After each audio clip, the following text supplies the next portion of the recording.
आप सबका स्वागत है। आज हम सब लोग कठोपनिषद का जो प्रथम अध्याय है उसकी तीसरी वल्ली को समाप्त करेंगे। मंत्र क्रमांक 14 से लेकर 17 तक हम मंत्र पढ़ेंगे और उनके अर्थ को समझेंगे। प्रारंभ करते हैं।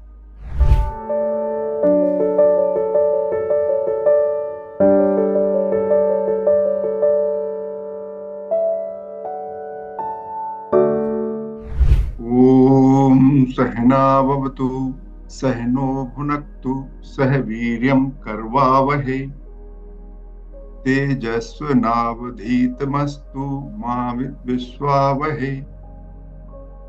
ओम शांति शांति शांति। हम इस निषद के जो प्रणेता हैं, जिनके माध्यम से हमको जानकारी मिली है, उनके प्रति हम कृतज्ञता व्यक्त करेंगे। ओम नमो भगवते वैवस्वताय मृत्यवे ब्रह्म विद्याचार्याय नचिकेतस। ओम, हे प्रभु, ब्रह्म विद्या के आचार्य सूर्यपुत्र भगवान यम और नचिकेता को हम नमस्कार करते हैं। ये हमारा उनके प्रति कृतज्ञता है कि उनके माध्यम से हमको ये अमूल्य ज्ञान प्राप्त हो रहा है। तृतीय वल्ली रथ के रूपक के लिए प्रसिद्ध है और इसमें बहुत शरीर को रथ माना है, मन को लगाम, बुद्धि को सारथी, इंद्रियों को घोड़े, आत्मा को रथी और आत्मा, इंद्रिय और मन, इनके तीनों के मिक्सर को हम मानते हैं, तीनों के एक संयुक्त संकाय को हम मानते हैं भोक्ता। और जो दूसरा उदाहरण हमने जो उसको आधुनिक संदर्भ में किया था, कार, स्टीयरिंग, ड्राइवर, चके, यात्री, इस तरीके से हमने इसको देखा था। और जब ये बात की थी कि जिस व्यक्ति के बुद्धि, जिसकी बुद्धि जो है वो संयत चित्त है, जो ज्ञानवान है, जिसका मन नियंत्रण में है, जिसकी इंद्रियां मन के नियंत्रण में है, जो सदा पवित्र रहता है, वह उस परम पद को प्राप्त कर लेता है जहां से वह फिर जन्म नहीं लेता है। और यदि उसकी बुद्धि अनियंत्रित है, ज्ञानवान नहीं है, ज्ञानी है, वो मन उसका इधर उधर डोलता है, इंद्रियों के विषयों में जाता है, अपवित्र रहता है, उस पद को प्राप्त नहीं कर सकता जो जीवन का लक्ष्य है, वरन वो बार बार इस संसार में जन्म लेता है। ये मंत्र थे। और इसके बाद फिर हमने जो इस पूरे मंत्र में जो लय प्रक्रिया या तारतम्य पढ़ा था, इंद्रियों के विषय, मन, बुद्धि, महतत्व और अव्यक्त, और उसके ऊपर पुरुष, जितने ये बातें हुई, इंद्रियों का विषय, मन, बुद्धि, महतत्व, अव्यक्त और पुरुष यानी आत्मा या परमात्मा, इनका एक क्रम, उनका सूक्ष्मता या उनकी विशालता, इन दोनों के संदर्भ में हम उनको देखते हैं। और क्योंकि ये जो परम तत्व है, इसमें सूक्ष्मता भी है और विशालता भी है, ये सटल भी है और परवेजिव भी है। ये जो इसमें जो विरोधी स्वभाव है, इसके कारण समस्या होती है। और हमने इसलिए इसको दो चित्रों में व्यक्त किया था। और ये इसके बाद हमने जो इसमें मन की बात हुई, तो मन एक रूप में, मन को तो आधुनिक संदर्भ में जो वेस्टर्न फिलोसफर हैं, जो वेस्टर्न जगत है, अंग्रेजी में हम माइंड बोलते हैं अंतःकरण को। और यदि हम इसको देखें तो फिर उस संदर्भ में मन का एक दूसरा मीनिंग हो जाता है। जो हमारे जो अंतःकरण है, अंतःकरण का मतलब होता है इनर इंस्ट्रूमेंट, करण का मतलब होता है इंस्ट्रूमेंट। तो जो हमारा इंस्ट्रूमेंट है इनर, जो बॉडी से अलग दिखता है हमको, जो हम अपने आप को चिंतन करते हैं कि मैं क्या हूँ, तो हमको एक शरीर समझ में आता है और एक शरीर से कुछ भिन्न बात समझ में आती है। जो शरीर से भिन्न बात होती है, जिसको हम अंतःकरण के रूप में महसूस करते हैं,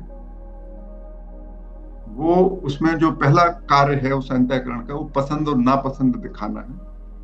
दूसरा कार्य है पहचान बताना है, किसी चीज को जानना और निर्णय करना है, इसको हम बुद्धि कहते हैं। एक हमारे पास स्मृति है जिसको हम चित्त कहते हैं। चित्त मतलब हमारी जो जानने की क्षमता है, और ता मतलब संसार। संसार को जितना हमने जान लिया है उसको हम चित्त कहते हैं। और इन सब के साथ एक मैं और मैं मेरा और मेरा नहीं का भाव पैदा होता है, इसको हम अहंकार कहते हैं। ये बातें हमने देखी हैं पिछले एपिसोड में, पिछली चर्चा में।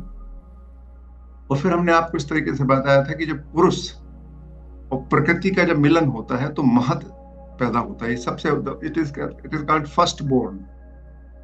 महत, इसी को ब्रह्मा कहते हैं। संसार में जब परमात्मा है, जो हमारा जो दर्शन है, जो कल्पना करता है, चाहे वो द्वैतवादी हो चाहे वो अद्वैतवादी हो, दोनों में भगवान विष्णु, पुरुष विष्णु को मानते हैं। विष्णु को हम सशरीर मानते हैं तो वह द्वैत हो गया, और यदि हम उसको निराकार मांगते हैं तो अद्वैत हो गया। और उसमें से विष्णु की नाभि से पैदा होता है पुष्प पर चतुर्भुज ब्रह्मा, चतुर्मुख ब्रह्मा, उसी को महत बोलते हैं। और फिर जब ये महत जो है व्यक्ति में जब वो व्यक्त होता है महत, तो बुद्धि बनता है, बुद्धि से मन बनता है, मन से चित्त बनता है, और चित्त से अहंकार बनता है। और जब हम इसको सामान्य रूप में समझते हैं कि हम जब अपने आप का मनन चिंतन करते हैं, सोचते हैं, जब हम 2 मिनट अपने आप को देखते हैं तो हमको लगता है कि मैं क्या हूँ। एक शरीर है, शरीर में कार्य करने की क्षमता है, जानने की क्षमता है, याद रखने की क्षमता है। तो ये जो जानने की क्षमता है, ये कहाँ से आई, और जानने की क्षमता का क्या रूप है, और जानकारी क्या है, जब हम इन सब पे विचार करते हैं तो ये स्वरूप समझ में आता है हमको हमारा। और ये बड़ा इंपॉर्टेंट चित्र है। इसको यदि आप ध्यान से समझेंगे तो, और जब इस पर चिंतन मनन करेंगे तो आपको बहुत सारी बातें समझ में आएंगी। फिर हमने जो 13वां मंत्र था उसमें हमने ये लय प्रक्रिया, किस तरीके से हम अपने आप को समझ सकते हैं। इनके पहले जो 10वें 11वें मंत्र थे उसमें हमने इनका स्वरूप समझा था, जो चित्र दिखाया था हमने, कि किस तरीके से इंद्रियों के विषय, विषयों के बाद मन, मन के बाद बुद्धि, बुद्धि के बाद महत, महत के बाद वगैरह वगैरह, जो अव्यक्त और फिर पुरुष जो क्रम बताया था, उसी संदर्भ में अब ये इसको कैसे कहते हैं। ये बोलते हैं यत क्षेत वाक मनसी प्राज्ञः तद यच्छेत ज्ञानम आत्मनि, ज्ञान आत्मनि महति यच्छेत तद यच्छेत शांत आत्मनि। नीचे इस तरह बाजू में भी लिखा है मैंने, यच्छेत वाक मनसी। वाक एक तरीके का इंडिकेटिव शब्द है। वाक इंडिकेटिव है, इसका मतलब ऐसा था, वाक का मतलब होता है सभी इंद्रियां। इसको संस्कृत में इस तरीके से सिखाते हैं कि जब माँ कहती है कि देखो ये अनाज पड़ा हुआ है, इसका चिड़ियों से रक्षा करना। देखो अपने बच्चे से बोल के जाती है, मैं सुखा रही हूँ अनाज को, इसकी चिड़ियों से रक्षा करना। जो हम चिड़ियों से कहते हैं तो उसका मतलब ये नहीं होता कि कौवे आके खा सकते हैं, या पक्षी, दूसरे पक्षी खा सकते हैं, या कुत्ता खा सकता है, या गाय खा सकती है। इसका मतलब होता है कि ये जो गेहूं सूख रहा है, जो अनाज सूख रहा है, इसकी सभी से रक्षा की जाए। इसी तरीके से ये मतलब एक तरीके का अर्थ है। वाक्य का मतलब है लक्षणार्थ वाक्य। वाक शब्द का मतलब है सभी प्रकार की इंद्रियां। तो सभी प्रकार की इंद्रियों को हमको मन में विलोपित करना है, मन को बुद्धि में विलोपित करना है, बुद्धि को महत तत्व में विलोपित करना है, और महत तत्व को शांत आत्मा में। ये इस तरीके का ये मंत्र हमने पढ़ा था। अभी विलोपित करना है, मर्ज करना है, इसका मतलब ऐसा नहीं कि जैसे हम एक घड़े में गिलास डुबाकर पानी निकालते हैं, कि घड़े में गिलास डुबा दिया, ये उस तरीके का नहीं है। ये ज्ञान के रूप में है, समझ के रूप में है। तो बेसिकली इसमें ये 5 आइटम है, 5 आयाम है, जिसमें हम मर्जर करते हैं कि कौन किससे अधिक सूक्ष्म है। जैसे पानी और हवा, यदि आप देखें तो हवा को आप कहीं भी डाल दीजिए, पूरे क्षेत्र में फैल जाती है। वो जल को भी डाल दें तो जिस भी तरीके का आकार हो उसको ले लेती है। तो ये जो आकार लेने की क्षमता है वायु में, जल से, फ्लूइड में, लिक्विड से ज्यादा होती है। तो इसलिए हम कहते हैं फ्लूइड इज मोर सटल, अधिक सूक्ष्म है। ये सूक्ष्मता हुई। और सबसे ज्यादा सूक्ष्म जो हम 5 तत्व जानते हैं, उसमें सबसे अधिक सूक्ष्म तत्व क्या है? आकाश है। महत्वता या महत्ता, इंपॉर्टेंस या बिगरनेस। तो ये जो परवेसिवनेस है, कौन किससे बड़ा है, कौन किससे बना है, कौन किससे ऊपर है, इसमें भी आप देखिएगा कि सारी चीजें जो है आकाश में है, जो आपको रुकने की, तो आकाश सबसे सभी जगह परवेसिव है, वायु फिर उसके बाद इस तरीके की चीजें। तो ये हम परवेसिव ने मतलब अंदर बाहर क्या है उसको समझना है कि किस चीज से बना है, ये भी है। प्रत्येगात्मकता या प्रत्येगात्मक क्या है, ये मतलब जो हमारा मूल तत्व है, जिसको हम इनसाइड मानते हैं, जो हमारा मूलनेस है, जो हमारी मूल तत्व है हमारा, उससे सबसे निकट क्या है, जो जितना निकट वह उतना बड़ा, वह उससे उतना बड़ा, वह उतना सूक्ष्म, वह उतना महत्वपूर्ण। तो फिर कौन सी चीज, उस कौन किसी चीज का क्या कारण है, कारण हमेशा कार्य से बड़ा माना जाता है। जैसे दूध से दही बना, तो दूध के बिना दही नहीं हो सकता। या सोने से जेवर बने, तो सोना जेवर का कारण है, जब तक सोना नहीं होगा जेवर नहीं बन सकते। तो मूल तत्व, कार्य, कारण, इसको देखते हैं कि क्या कैसे है। और नियामकता, नियामकता का मतलब होता है कंट्रोलरशिप, कौन किसको कंट्रोल करता है। तो जब हम इस जो हमने बातें की थी, इंद्रियों को इंद्रिय के विषय कंट्रोल करते हैं, इंद्रिय के विषय को मन करता है, मन को बुद्धि करती है, बुद्धि को महतत्व करता है, महतत्व को अव्यक्त करता है, अव्यक्त को पुरुष करता है। इस तरीके से इन 5 बिंदुओं पर जब आप विचार करेंगे तो आपको समझ में आएगा। और ये इतना सोचने समझने की बात नहीं है, जब हम इसको सेल्फ ऑब्जर्वेशन कहते हैं। तो जब हम मौन होकर बैठ जाते हैं तो अपने आप हम एक दूसरे, हमको ये सब चीजें एक के बाद हमको समझ में आने लगी। यहाँ मर्जर का मतलब होता है समझना, और जो समझने वाला है वह पुरुष है। अंततः जो आपकी आत्मा है वो समझती है सब चीजों को। इन सब चीजों के पीछे जो है वो आत्मा है। इसलिए हम एक के बाद जब समझने की कोशिश करते हैं तो बात समझ में आएगी।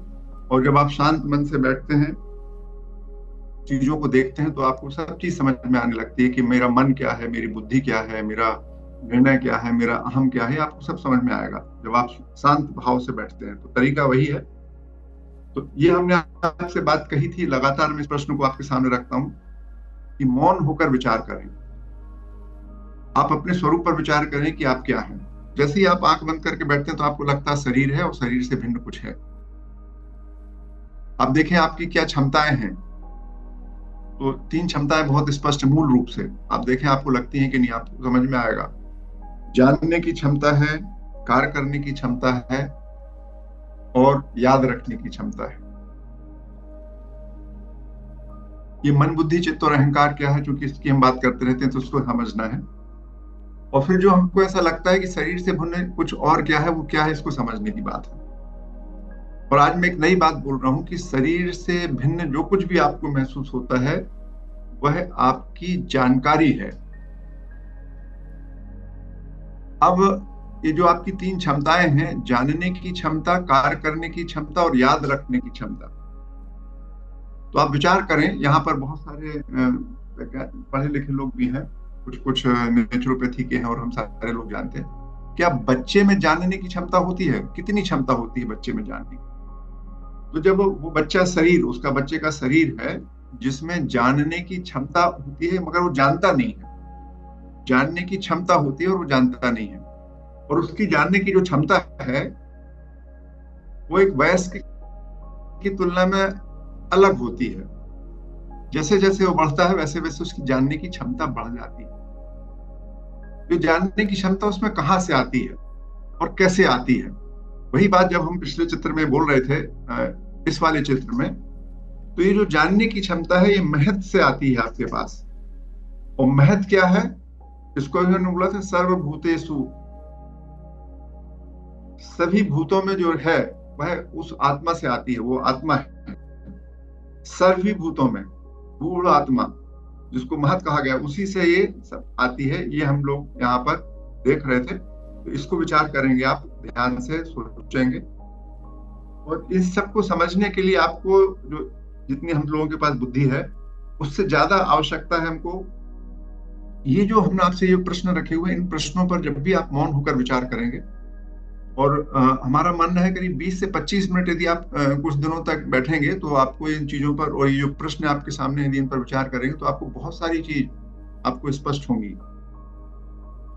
अब आज का जो मंत्र है ये बड़ा महत्वपूर्ण मंत्र है, और इसके जो 2 शब्द हैं, उत्तिष्ठ जागृत।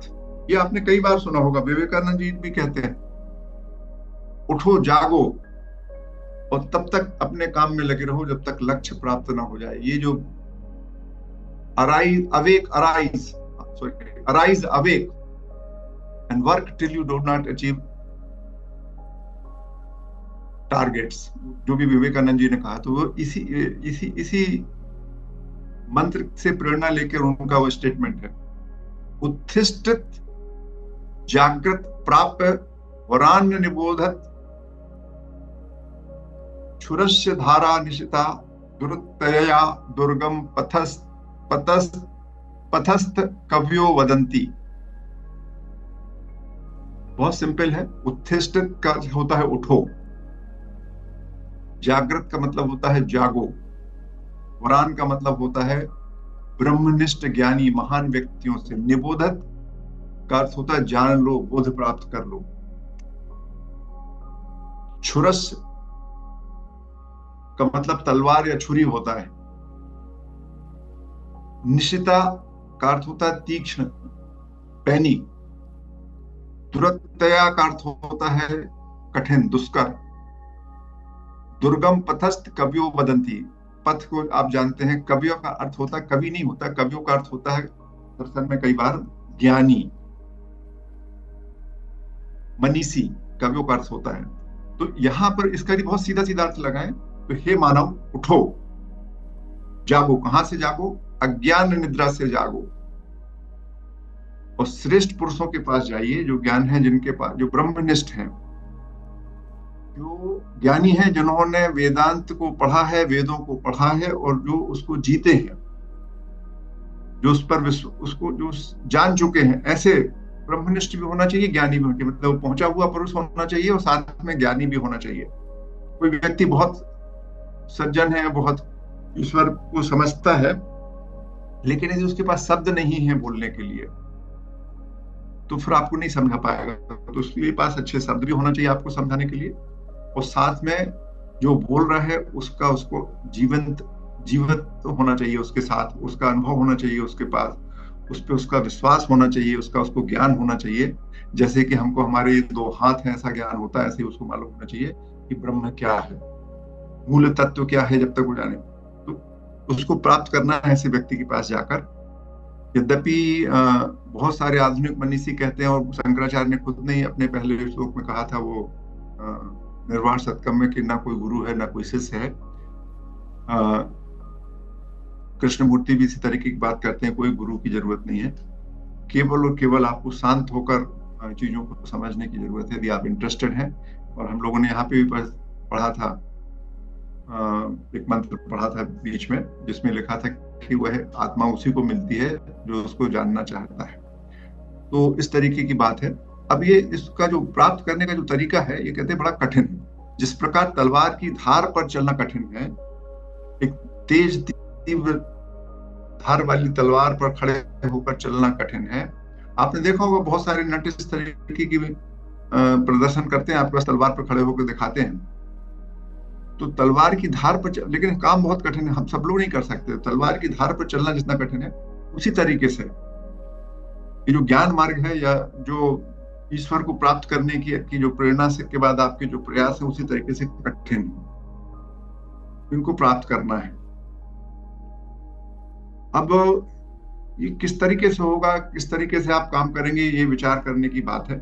इसमें बहुत सारी बातें कही जा सकती हैं, लेकिन मैं आपके साथ बहुत ज्यादा डिटेल में इस पर डिस्कशन इसलिए नहीं करना चाहता हूँ क्योंकि वो सब शब्दों का जंजाल होगा। शब्दों से ज्यादा महत्वपूर्ण है कि आप इस पर काम करें। और काम कैसे करेंगे? मौन होकर जब आप इस पर विचार करेंगे तो आपको बहुत सारी चीजें समझ में आएंगी। मौन हमारा जो इसी उपनिषद में आगे आएगा अगले चैप्टर में, जो हमारी पांचों इंद्रियां हैं, हिंसित हैं, ये बाहर की ओर ले जाती है, हमको अंदर नहीं ले जाती, हमको टुकड़े में बांटती हैं, हमेशा हिंसा करती हैं, ये डिवाइड अस। तो उनका जो ये डिवाइड करने का काम है, हिंसा करने का, उसको हमें रोकना पड़ेगा। जब हम उसको रोकते हैं तो उसको हम कहते हैं प्रत्याहार। उनका जो आहार है वो बाहर ले जाना है। जब हम उसको बाहर ले जाने से रोक देते हैं तो उसको अपने अपोजिट, वो अंदर देखना पड़ता है, उसको हम प्रत्याहार कहते हैं, उसको मौन कहते हैं। तो मौन करके हम आगे जब बढ़ेंगे तो अब ये जो राजयोग का मौन है, और वहां पर हम किसी एक निश्चित वस्तु पर, किसी एक निश्चित विचार पर, किसी एक चीज पर ध्यान देते हैं। यहाँ पर जब हम इसको बात करते हैं तो हम यहाँ समझ की बात करते हैं, और इसके लिए फिर हमको बिल्कुल एफर्टलेस होना चाहिए। हमको केवल चुपचाप बैठना है और जागते रहना है। आपके मन में ढेर सारे विचार आएंगे। उन विचारों में कोई भी विचार जो आपके मन में आ जाए उसको पकड़ते जाइए, उस पर देखते जाइए, उसका ऑब्जर्वेशन करते जाइए, वो कहाँ से आया था, कैसे आया था, आगे बढ़ते जाइए, बढ़ते जाइए।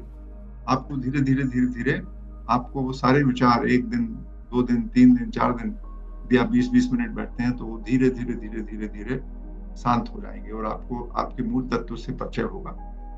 और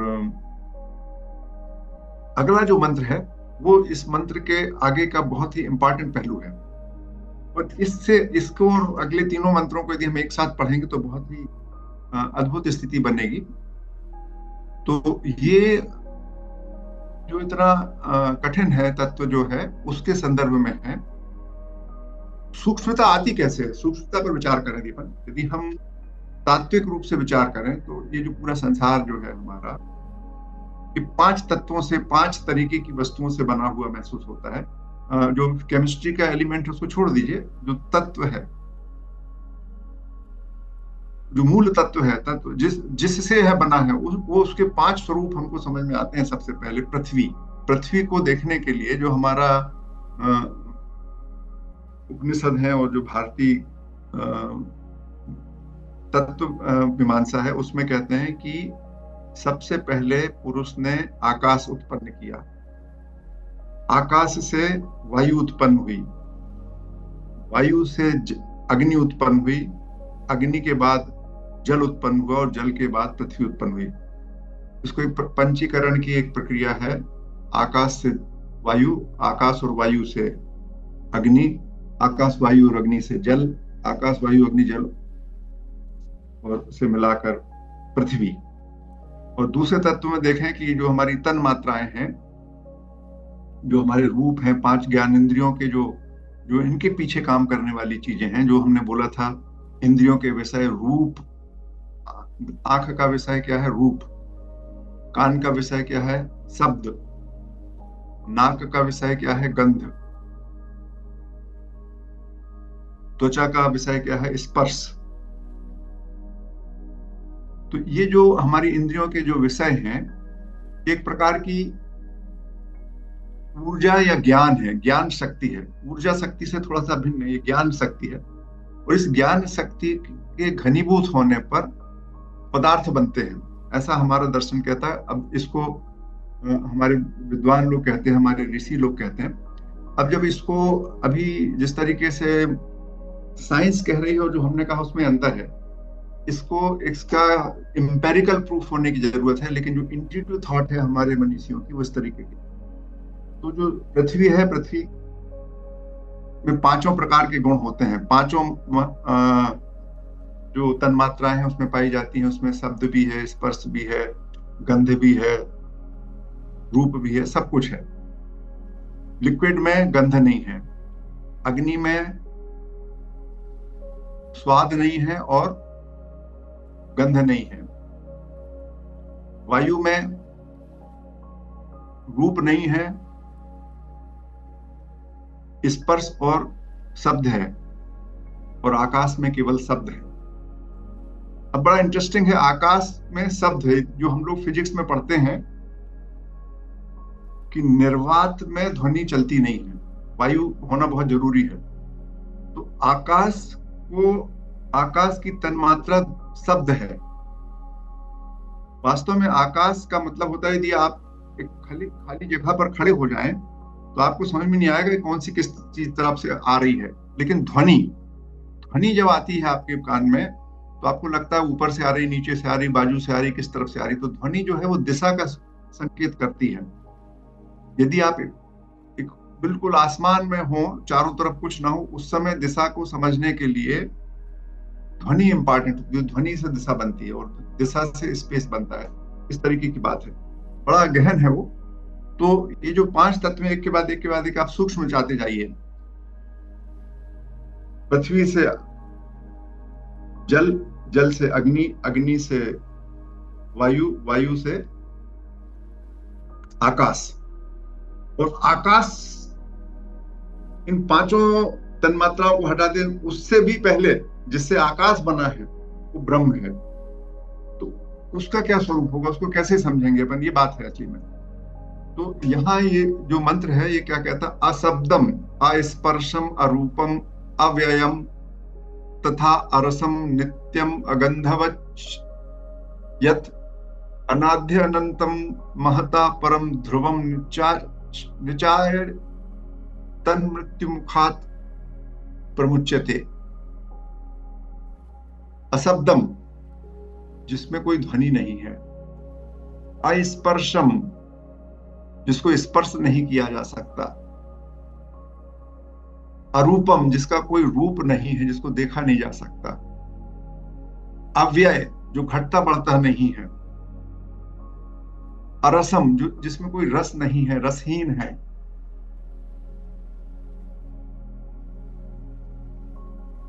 अगंधम, गंध रहित है, अनाद्य अनंतम, अनादि और अंत नहीं है, जो अनंत है, अनादि है और अनंत है, नित्य और अनंत है, वह महान महतत्व से भी उच्चतर है। अभी महता क्या है, इस पर भी अपन बात करेंगे, उससे भी ऊपर है, और बिल्कुल स्थिर है, परिवर्तन नहीं होता, निश्चित स्थिर है। जब आप इस तत्व को समझ जाते हैं तब, ये आत्म तत्व की परिभाषा है, इसको जब आप जान जाते हैं तो मनुष्य मृत्यु के मुख से मुक्त हो जाता है। अब ये इसकी जो बात हुई है अनादि, सबसे पहले हम अनादि पे बात करते हैं। अनादि का मतलब है जिसका प्रारंभ नहीं हुआ, और आत्म तत्व को हम कॉन्सियसनेस भी बोलते हैं, चित्त, चित्त बोलते हैं, चित्त, कॉन्सियसनेस। तो ये बोलते हैं कि इस ब्रह्मांड में कॉन्सियसनेस, ब्रह्म जो है वो सदा से था, अनादि था, मतलब उसकी कभी शुरुआत नहीं हुई। आप यदि मान लें कि नहीं उसकी शुरुआत हुई थी, तो किसने देखी उसकी शुरुआत? यदि बिना जाने, कॉन्सियसनेस का मतलब होता है जानना, प्रज्ञान, ज्ञान, बिना उसके ज्ञान के आप किसी चीज को समझ ही नहीं सकते। जब तक आप जानेंगे नहीं तब तक उसके होने का कोई महत्व होता नहीं। तो दुनिया में, ब्रह्मांड में सबसे पहले जानने की क्षमता थी मूल तत्व में, कि कोई वस्तु थी। यदि कोई वस्तु थी या कोई व्यक्ति था या कुछ भी था, तो उसने जाना कैसे? तो इससे विपरीत स्थिति बन जाती है। इसका मतलब है कि जानना उस व्यक्ति के होने के पहले था, नहीं तो वो व्यक्ति जान ही नहीं सकता था। वो व्यक्ति कैसे उत्पन्न हुआ ये अलग बात है, किसी जब हम अगले उसमें बोलते हैं। तो ब्रह्म जो है वो ज्ञान स्वरूप है, और उसमें ज्ञान से ही उत्पन्न होता है। जब उसमें ज्ञान में का संगठन होता है, जब ज्ञान घनित होने लगता है, तब पृथ्वी का, तब पदार्थों का जन्म होता है। वो एक बड़ी इंटरेस्टिंग इंफॉर्मेशन है वो, और आज का साइंस भी उससे कुछ मिलती जुलती बातें कर रहा है। साइंस और वेद के जो तर्क हैं उनको हम मिलाना नहीं चाहते। साइंस अलग है, वेद अलग है। ये हमारी इंट्यूटिव नॉलेज है। साइंस को हम एम्पेरिकल नॉलेज कहते हैं, वो 5 इंद्रियों से समझ में आती है। उस नॉलेज को हम विज्ञान कहते हैं, और जो 5 इंद्रियों से परे नॉलेज है उसको हम आत्मज्ञान कहते हैं। तो जो मूल तत्व है ये अनादि है। यदि ये प्रारंभ, ये अनादि नहीं होता, इसके पहले कुछ और होता, उसको जानने वाला कोई हो ही नहीं सकता था, क्योंकि जानने से ही जानकारी शुरू होती है। अब ये जो पूरा का पूरा तत्व है, पूरा का पूरा जो जानने की क्षमता है, जानने की क्षमता से जो सबसे पहला तत्व पैदा होता है, जो संसार के सभी तत्वों को जानने वाला है, मतलब सर्वेषु भूतेषु, जो हम लोगों ने मंत्र पढ़ा था, मंत्र नंबर जो हमारा था तृतीय वल्ली का 10वां मंत्र, 10वां मंत्र था। हम उसको एक बार आपके, एव सर्वेषु भूतेषु गूढ़ात्मा न प्रकाशते। सभी भूतों में के अंदर रहने वाले गूढ़ आत्मा स्वयं स्पष्ट नहीं होती, स्वयं नहीं दिखती, उसका वो प्रकाशित नहीं होती है सामान्यतः। तो जो आत्मा है वो पहले से थी, वो प्रकाशित नहीं होती। प्रकाशित नहीं होती का मतलब क्या है कि जो हमारे इसमें हमने यहाँ लिखा हुआ है, यदि आप इसको देखें तो जानबूझ कर मैंने इस मंत्र की क्रम से थोड़ा सा बदल दिया था। ये देखिए, अशब्दम, यहाँ स्पेलिंग मिस्टेक हो गई है, तो ध्वनि रहित है, मतलब इसको कान से नहीं महसूस किया जा सकता। अस्पर्शम, उसको छुआ नहीं जा सकता। अरूपम, उसको देखा नहीं जा सकता, रूप रहित है। अरसम, उसको चखा नहीं जा सकता। अगंधवत, उसकी गंध नहीं हो सकती। मतलब ये जो पांचों ज्ञान इंद्रियों के जो काम हैं, इनसे वो नहीं समझ में आ सकता। अब जो नित्यता है, नित्यम है वो, तो इसमें हम पहले इसको शब्द को देखते हैं, अनादि अनंतम। अनादि है वो, और यदि वो अनादि है, उसका प्रारंभ नहीं हो सकता। अब वो किसी का कारण नहीं है, अनंत है वो, सब जगह है वो। हम कई बार इसको बात कर चुके हैं।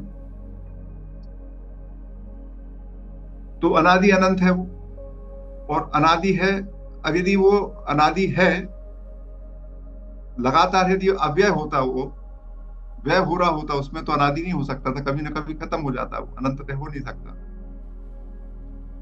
और चूंकि उसमें व्यय नहीं हो रहा, उसमें कमी बेसी नहीं हो रही, इसलिए वो नित्य भी है। न कमी बेसी हो रही है, न उसमें वो हमेशा के लिए उपलब्ध है, इसलिए वो ध्रुव भी है। और ये इतनी सभी चीजें यदि किसी एक चीज में है, इसको हम समझ जाएं, ऐसी किसी चीज को हम महसूस करने लगे, इसको हम जान जाएं, तब हम मृत्यु से मुक्त हो जाते हैं, तब हम दुखों से मुक्त हो जाते हैं। इन बातों को जानना ज्ञान है, और ये बातें नहीं जान पाना, वो बाकी बातें जानना अज्ञान है। ये स्वयं का ज्ञान है, ये जो बात है ये स्वयं का ज्ञान है, और इससे भिन्न जितना भी ज्ञान है वो अज्ञान है, उसको हम विज्ञान कहते हैं। वस्तुओं का ज्ञान विज्ञान है, जो इन पांच इंद्रियों से मिलता है, वो ज्ञान जो है, उस ज्ञान के माध्यम से जो कुछ भी जाना जाता है वो अज्ञान है। जब हम इन चीजों के प्रभाव से मुक्त हो जाते हैं, और जब हम शांत होते हैं, जब हम इन चीजों से मुक्त होने लगते हैं, तब तब हमें अपने स्वरूप का ज्ञान होना शुरू होता है। अभी जो महत है, इस महत की जो परिभाषा है, महत बड़ा इंपॉर्टेंट है। हमने अभी 10वें मंत्र में पढ़ा था, ऐसे सर्वेषु भूतेषु, जितने भी प्राणी हैं। देखिए, आप कल्पना करते हैं, जब हम बोलते हैं कि चेतना से ही संसार पैदा हुआ है, आप कल्पना कीजिए, और ऐसा लगता है कि नहीं, आपकी चेतना खत्म होने के बाद भी आपका घर बचा रहता है, दूसरे लोग बने रहते हैं, तो इसका मतलब है आपकी चेतना से किसी वस्तु के उपस्थित होने का कोई मीनिंग नहीं है। लेकिन फैक्ट ऐसा नहीं है, फैक्ट थोड़ा सा डिफरेंट है। दुनिया में कोई भी जीवित वस्तु के आने के पहले, पहली जीवित वस्तु जो आई थी, पहले जो जीवित वस्तु आई थी, वो कहां से आई थी? जो मूल तत्व है, उसमें जानने की क्षमता थी। वो जानता था कि हम कैसे अपने आप को संयुक्त करेंगे, अन्य अन्य अपने आप का स्वरूप कैसे बदलेंगे, कि हमें इसमें जानने की क्षमता पैदा हो जाए। तो वो जानने की क्षमता से ही पैदा हुई थी, जो आज हम में महसूस करते हैं। लेकिन जो मूल तत्व है, जैसे मान लीजिएगा कि आप शक्कर है, शक्कर का पानी में 1 दाना शक्कर डालेंगे तो मीठा नहीं होता, 2 दाना डालेंगे तो नहीं होगा, 3 दाना डालेंगे तो नहीं। एक निश्चित मात्रा में जब शक्कर इकट्ठी हो जाती है 1 कप पानी में, तो मीठी लगने लगती है। इसी तरीके से जो मूल तत्व है हमारा, वो जब उस मूल तत्व में ज्ञान है, वो जब ज्ञान अपने आप को संगठित करता है, क्योंकि संगठन करने का काम ज्ञान से हो सकता है, बिना रैंडम नहीं होता। तो ज्ञान अपने आप को जब संगठित करता है, तो जानने की क्षमता पैदा होती है। और यदि हम सामान्य रूप से देखें तो आपकी जो पैदा होने की जो कारण है वो आपके माँ बाप के मन में उत्पन्न विचार है। जब आपके माँ बाप के मन में कामिच्छा उत्पन्न होती है तब उनमें संयोग होता है, और उनके संयोग होने से एक नए शरीर का निर्माण होना शुरू होता है। और माँ के गर्भ में वो बहुत सी चीजें पैदा करते हैं, और वो जो बहुत सारा मैटर है वो आपस में मिलके एक ऐसा मैटर बना देता है जिसमें जानने की क्षमता पैदा हो जाती, जानना शुरू नहीं करता। और जब वो पैदा होता है और उसका किसी और चीजों से जब संयोग होता है, संसार में महत तत्व से संयोग होता है, वो की अवेलेबल जानकारी है संसार में, उसके मिलने से फिर उसमें व्यक्ति का निर्माण होता है। ये इस तरीके की बात है। तो इस मंत्र को पढ़ना और इसको चीजों को समझना और इसके आधार पर कैसे इस संसार में उपलब्ध जानकारी जो महत है उससे कैसे बुद्धि बनती है, उसको समझने का ये जो पूरा का पूरा जो उपक्रम है, जब हम इसको समझने लगते हैं, अपने आप समझने लगते हैं, ध्यान देकर समझने लगते हैं, ग्रंथों को पढ़ने के माध्यम से उनमें आए विचारों पर चिंतन मनन करने से हम जब समझने लगते हैं, तब हमें स्वरूप हमारा बिल्कुल बदल जाता है। और जो योग दर्शन कहता है, जो मुझे लगता है कि हम अपने मन की वृत्तियां समाप्त कर दें। यदि वृत्तियां समाप्त कर देंगे तो मन ही समाप्त हो जाएगा, और जब मन समाप्त हो जाएगा तो बिना उसके हम जानेंगे कैसे। तो यहाँ जो वेदांत है, खासकर अद्वैत वेदांत कहता है, मर्जर की प्रक्रिया का मतलब होता है किसी वस्तु को जान लेना। तो यदि हम अपनी बुद्धि को जान लें, बुद्धि में जानने की क्षमता कहाँ से आती है? जिस क्षमता से बुद्धि में जानने की क्षमता आती है वह बुद्धि को समझ जाए। क्योंकि हम बुद्धि बोलते हैं, इसका मतलब बुद्धि को हम समझ सकते हैं, मन को हम समझ सकते हैं, अहंकार को हम समझ सकते हैं, और स्मृति को हम समझ सकते हैं। तो ये जो चित्त है, वास्तव में जब हमने आपको एक चित्र बनाया था, उस चित्र में हम फिर से आते हैं। ये जो शब्द है, इसमें इसके पहले हमने एक चित्र, मेरे ख्याल से वो हमने हटा दिया। चित्त, ये जो चित्त है, ये जो शब्द, जो चित्त शब्द है, ये जो चित्त शब्द है ना, ये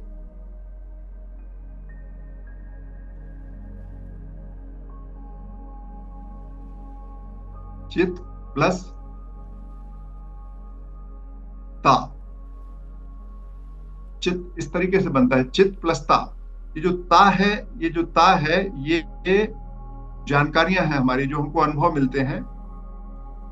इस चित्त के साथ जब ये अनुभव जुड़ते हैं, ये जो चित्त है ये शरीर में पैदा हुआ है, ये परमात्मा ने जो मूल तत्व है उसके एक विशिष्ट संगठन के कारण हमारे शरीर में ये चित्त पैदा हो गया है। और जब इसमें ता होता है तो हमारी जानने की क्षमता बढ़ जाती है। तो ये जो चित्त है, इसको समझना, और ये ता को समझना और चित्त को समझना। तो जब मैं फिर से वापस ले चल रहा हूं, क्योंकि आज हम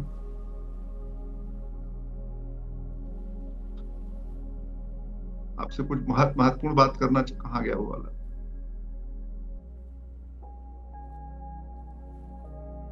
इन प्रश्नों पर जब हम आपसे बात कर रहे थे, तो ये जो शरीर से भिन्न जो कुछ है, ये शरीर से भिन्न जो है,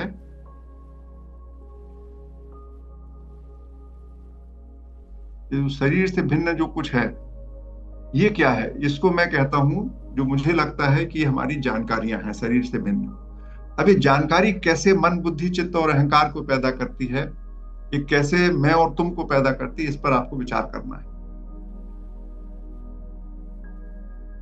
जानकारी कैसे पैदा होती है, चित्त कहाँ से आता है, शरीर से कैसे आता है? मैंने, हम लोगों ने एक बार जब शुरू में बात की थी तो इस विषय पे भी चर्चा हुई है। अब इसके आगे का जो मंत्र है, मंत्र क्रमांक 16,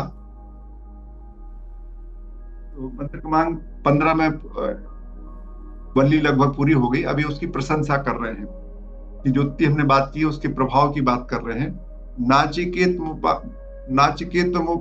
मुपाख्यानम पख्यानम मृत्यु प्रोक्तम सनातनम उक्त्वा श्रुत्वा च मेधावी ब्रह्मलोके महीते। नाचिकेतम उपाख्यानम, नाचिकेतम उपाख्यानम मृत्यु प्रोक्तम सनातनम। जो आख्यान, सनातन आख्यान, उपाख्यान मृत्यु के देवता ने नाचिकेत को सुनाया, उसका वर्णन करने करके या सुनकर, जो भी व्यक्ति इसको पढ़कर सुनकर समझता है और लोगों से कहता है, वह महिमान्वित होता है और स्वयं वह ब्रह्मलोक को जाता है या स्वयं ब्रह्म हो जाता है।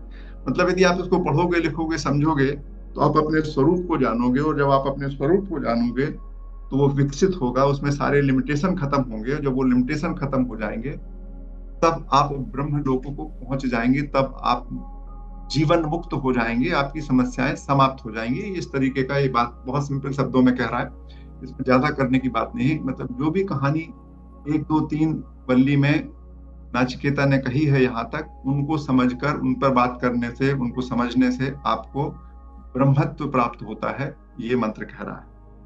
अगला मंत्र बहुत इंपॉर्टेंट है, और इसी मंत्र के कारण हमने इसको 2 अक्टूबर से चालू किया था।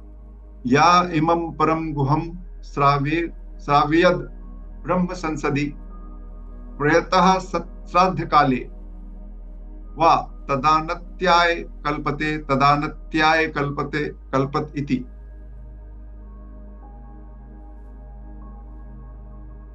जो शुद्ध चित्त होकर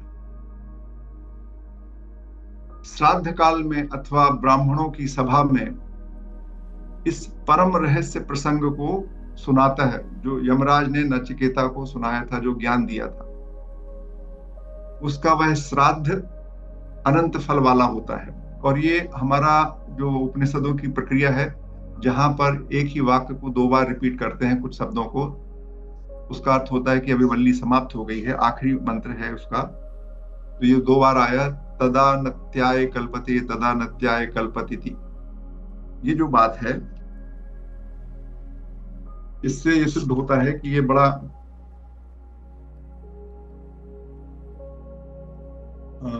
इम्पॉर्टेंट है। और इसको इन्होंने कहा कि जब आप श्राद्ध काल में, जब हम पितृपक्ष में श्राद्ध होती है हमारे यहाँ, उस समय ब्राह्मणों को भोजन कराते समय, या ब्राह्मणों की सभाओं में यदि आप इस पूरे उपाख्यान पर चर्चा करते हैं, कठोपनिषद को समझते हैं, प्रथम अध्याय को समझते हैं, उस पर चर्चा करते हैं, तो आपको, आपकी जो सभा है, आपका उसमें कल्याण होता है, उसमें बहुत सारा लाभ होता है।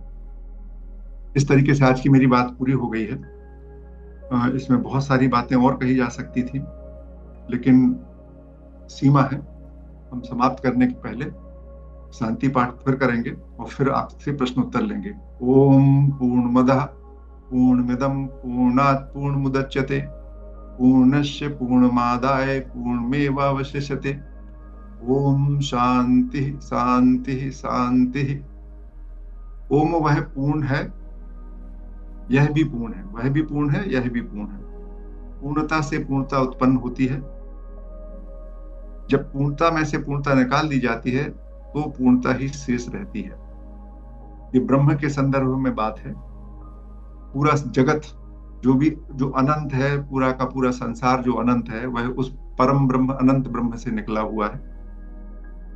और निकाल देने के बाद भी जो ब्रह्म में शेष है, वह भी अनंत है।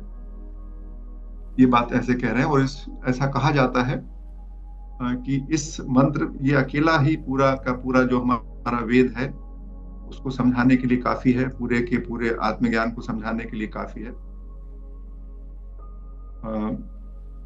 आप सबने बड़े ध्यान से सुना है मुझे, इसलिए मुझे आपके प्रति कृतज्ञता ज्ञापित करता हूँ। और आपके मन में जो भी प्रश्न हो और जो भी हम बात कर सकेंगे अपने आपस में, जरूर करेंगे हम आपसे। तो it's open for question answer. Hello, yes sir, good evening sir. हाँ राहुल, बोलो। सर मैं, मेरा एक जो स्टार्टिंग में एक सूक्ष्म शरीर का, स्थूल शरीर का वो आ रहा था, तो जो सूक्ष्म शरीर वाले में थोड़ा सा मुझे पूछना था कि इस टाइप की परिकल्पना है, ऐसा कुछ आपको साइंटिफिकली ऐसा कुछ लगता है क्या? आपने जब इसका, मैंने भी काफी कुछ सुना है, और बहुत सारे जो मतलब सिद्ध पुरुष वगैरह हैं हमारे इंडिया में, उसमें सूक्ष्म शरीर के कुछ वो भी करते हैं वो लोग, मतलब उससे रिलेटेड चीजें बहुत सारी। जी, तो यही बात है। जो सूक्ष्म शरीर है, जैसे जब आप शांत होकर 2 मिनट अभी बैठे हैं, और जब तक हम दूसरों से बात यस करें, सर। तब तक आप सोचिए, अपने आप के स्वरूप को देखिए, आंख बंद करके आप महसूस करिए। हम जब भी हैं, इस बात को कई बार से दोहरा चुके हैं, यदि आपने कभी 5 मिनट मौन होकर देखा होगा, तो आपको स्वयं में क्या क्या लगता है कि आप क्या हैं? आपको लगता है ना कि शरीर है, शरीर तो दिखता है, और फिर आप बोलते हैं मैं राहुल बोल रहा हूँ। तो आपके अंदर से जो राहुल बोल रहा है वो कौन है, वो क्या है?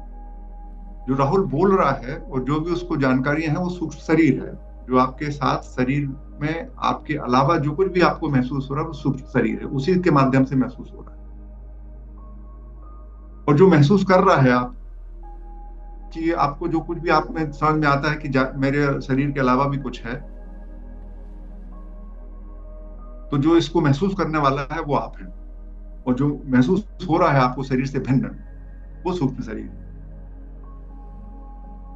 यस सर, मतलब जो आपने बोला आधा घंटा अपन को मौन रह के वो देखना है वो चीजें, वो इसी से हाँ। रिलेटेड है सर। और सूक्ष्म शरीर को जो साइंटिस्ट लोग हैं वो जो है वो उसको मन कहते हैं। एंड मन जो है is not a part of mind, brain. Brain और माइंड में डिफरेंस है, वो उस रिलेशनशिप को ढूंढते हैं। लेकिन आपके शरीर में आज तक कोई भी वैज्ञानिक, कोई भी डॉक्टर आपके अंदर जब वो आपका ऑपरेशन करता है तो वो देख नहीं पाया कि उसमें कहाँ खुशी मिलती है, कहाँ आपको गम है, कहाँ दर्द दिखता है शरीर मस्तिष्क में, वो समझ में आता नहीं है कहाँ है। और कहाँ से आपके शरीर में ये टोटल मिला के जब वो पूरा मस्तिष्क को एक एक पार्ट निकालने के बाद भी किसी को आज तक समझ में नहीं आया कि इसमें ये जानने की क्षमता कहाँ पर है। अभी तक तो नहीं हुआ है ये। Yes sir, thank you sir. Sir एक और है उसमें, जब उस स्वयं को जानने के लिए आपने जो उसमें कंडीशन बताए थे, उसमें एक था उच्च कुशाग्रता ना, आईक्यू।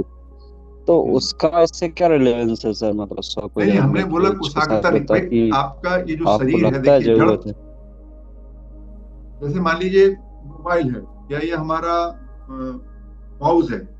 अब इस माउस में ये भी मूल तत्व से बना हुआ है, लेकिन इस मूल तत्व में जानने की क्षमता नहीं है।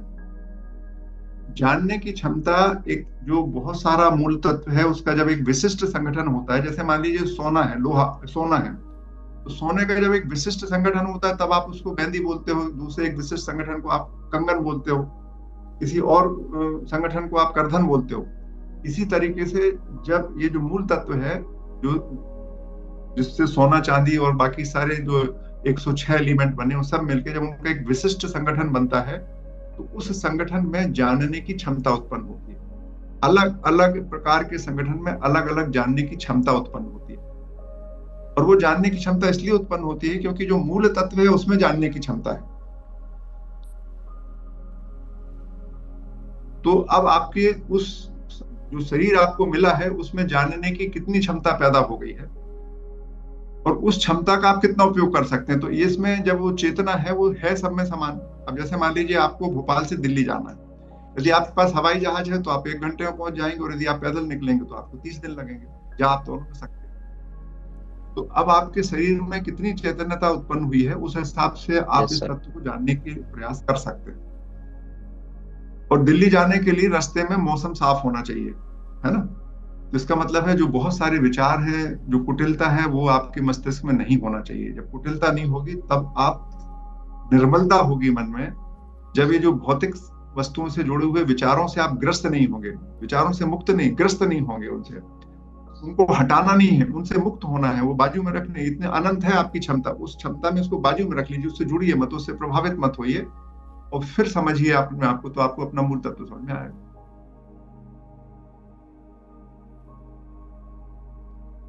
जी। यस। यस और ये सर, जैसा थैंक यू सब सर। लोग बोल रहे हैं कि इसके लिए काम करना पड़ता है, बोलने से जो तार्किक रूप से हमने जितना समझाया उसकी कोई मीनिंग नहीं है। इसीलिए बोलते हैं कि जब आप जानना चाहेंगे तब उसका अर्थ होगा, तो जब आप खुद चिंतन करेंगे, समझेंगे, तब पता चलेगा। जी। और कोई प्रश्न रखना चाहता हूँ यस अपने सर, तरफ थैंक से? यू। सर एक चीज थोड़ा सा मन में संशय या एक बात ऐसे आ रही थी, जो जो गुणों आपने जो बताया, जैसे कृतज्ञता है, सरलता है, दयालुता है ना, या तो जैसे भावनाएं हैं, तो हाँ। मैं मैं मैं इंटीग्रिटी को या भावनाओं को बहुत बड़ा स्थान देता हूँ, बजाय कि, और इधर हम बता रहे हैं कि जैसे अ, मुझे शिव जी के दर्शन करना है तो मैं सोमवार को क्यों करूं या महाकाल जाके क्यों करूं, मेरे घर के पास में वहीं कर लेता हूँ, क्योंकि मैं अगर वैसी भावना रखता हूँ उनके प्रति कि शिव जी यहाँ भी उपलब्ध है या उपस्थित है। और इधर आपने बता रहे हैं अभी आखिरी वाले उसमें जो आपने बताया था कि इस तरह के प्रयोजन में उसमें श्राद्ध और दान और ब्राह्मण भोजन या इस तरह की जो महिमा बताई गई है, तो ये मतलब कर्म कर्म कांड से संबंधित कोई चीजें बताई गई है, तो क्या हमें उस तरफ जाना चाहिए क्या? इसमें इन्होंने जो बहुत ही स्पष्ट बात कही है कि जब आप ब्राह्मणों की, प्रमुख रूप से ब्राह्मणों की सभा कब होती, मतलब जहां पर विद्वान लोग इकट्ठे हो रहे हैं, तो अब उन्होंने कहा कि हर जगह तो आपको विद्वान मिलेंगे नहीं, और समाज में आप जो कुछ भी आपके यहाँ पद्धतियां हो रही हैं, यदि श्राद्ध हो रहा है तो साथ में, और यदि श्राद्ध नहीं हो रहा है तो आप, अब आज के जमाने में इसका मतलब हुआ कि जहां पर विद्यार्थी पढ़ रहे हैं वहां पर जाके बात करिए। तो जब आप इस मूल तत्व पर चर्चा करेंगे, आत्म तत्व पर चर्चा करेंगे, तो आपका कल्याण होगा, ये उनका कहना है।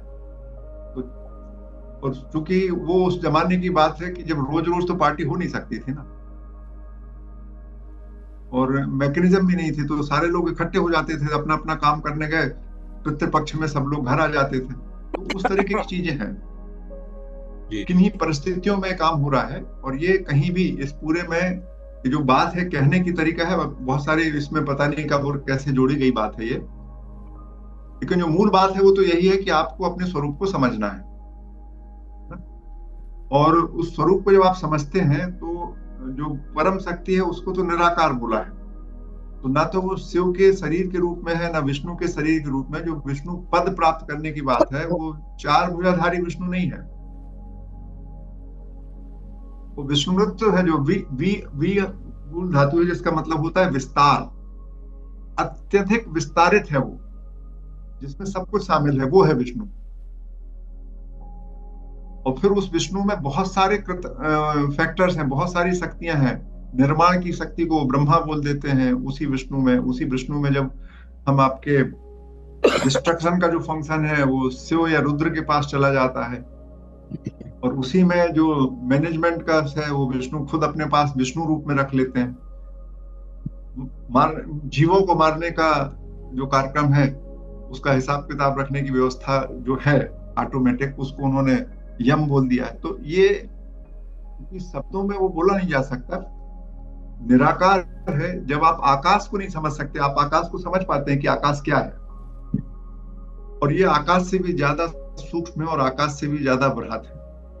तो उसको आपको जब आप चिंतन करेंगे, आप अपने आप से जुड़ेंगे, तब वो महसूस होगा। शब्दों में जब भी आप करेंगे तो प्रश्न ही उत्पन्न होंगे, और इन प्रश्नों पे चर्चा करना जरूरी है, ऐसा नहीं है कि आप ना करें, लेकिन वो चर्चा अपने किसी मान्यता को स्थापित करने के लिए कर रहे हैं तब बात दूसरी है। तो कोई दिक्कत ही नहीं, हम तो आपसे कही नहीं रहे आप अपनी मान्यता बदलो, मगर आप मूल तत्व को समझने के लिए प्रश्न कर रहे हैं तो आपको जरूर उसको समझने में मदद मिलेगी। ईश्वर के संदर्भ में जो हमारे वेद हैं वो कहते हैं प्रज्ञानम ब्रह्म। पांच जो चार उसके बड़े क्या कहते हैं महावाक्य हैं, उसमें एक उसका जो स्वरूप लक्षण है, स्वरूप लक्षण वाक्य जो है वो कहता है प्रज्ञानम ब्रह्म, ज्ञान ही ब्रह्म है, मतलब जो ज्ञान स्वरूप है।